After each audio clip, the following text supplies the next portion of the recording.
So my first attempt at airbrushing my conductive graphite paint did not go as expected. I had previously come up with a mix of graphite powder, ABS plastic and acetone that worked quite well when I brushed it on, resulting in resistance averaging around the 60 ohm range. But when I tried using that mix in an airbrush, it resulted in this stringy, almost fluffy texture. I think it's a combination of acetone's already fast evaporation rate being accelerated by turning it into a mist, combined with the ABS plastic being forced through the narrow opening of the airbrush. It's like the plastic is re-solidifying into strings before it even hits the surface. I chose that mix for a reason, having watched some other videos where they've had issues with electroplating solution getting into the print and then seeping out again later, causing problems with the finished plating. Others with adhesion issues between the conductive paint and the print. I wanted to do the best I could to avoid these issues. A conductive paint that uses acetone will slightly melt the ABS print's surface, helping to both seal it and also make the ABS binder in the graphite paint adhere really well to the surface. So I wasn't going to give up on this idea so easily. Fortunately, I have another filament, ASA, and another solvent, methyl ethyl ketone, from some other testing I was doing that would offer the same advantages I was looking for from the ABS and acetone. So I have 4 combinations to test. First test was the ABS and acetone. We'll move on quickly since we know this doesn't work well. I just wanted this for the comparison at the end. Second, we have ASA and acetone.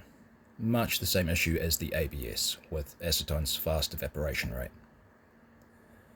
Since methyl ethyl ketone has a slower evaporation rate than acetone, I want to give that a go next. Note going forward, I'm just going to call methyl ethyl ketone MEK. Something I noticed that may be specific to the mixes I'm using and not a common airbrushing problem, I'm not sure, was every now and then the flow would reduce a lot and not come out of the nozzle. I found if I covered the end of the airbrush and allowed the air to bubble back through the paint pot, it would clear up and spray fine again.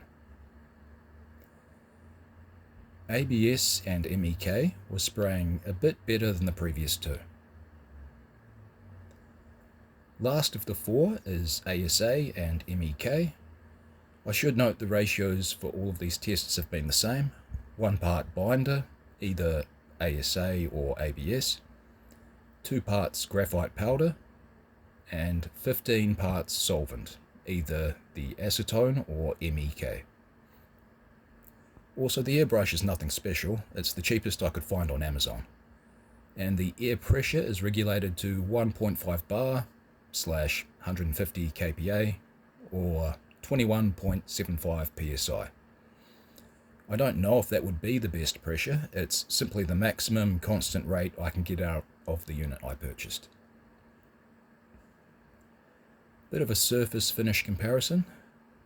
Both acetone based paints have the thin wispy bits. Actually, the ASA in acetone is almost worse than the ABS in acetone, while the MEK based ones fared better. MEK and ASA faring the best.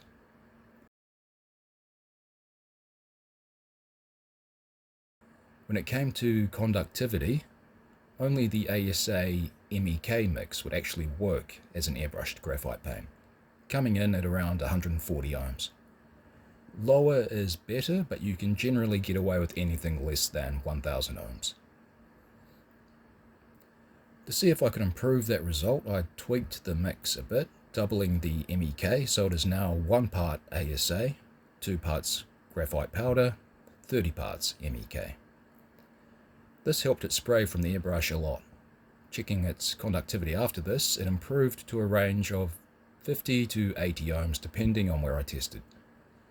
This may have been down to just the fact it got a second coat and not the added MEK, but increasing the MEK did make it spray better anyway, so that is the mix I'll be sticking with. And just to finish, I gave it a quick polish just to improve the surface smoothness.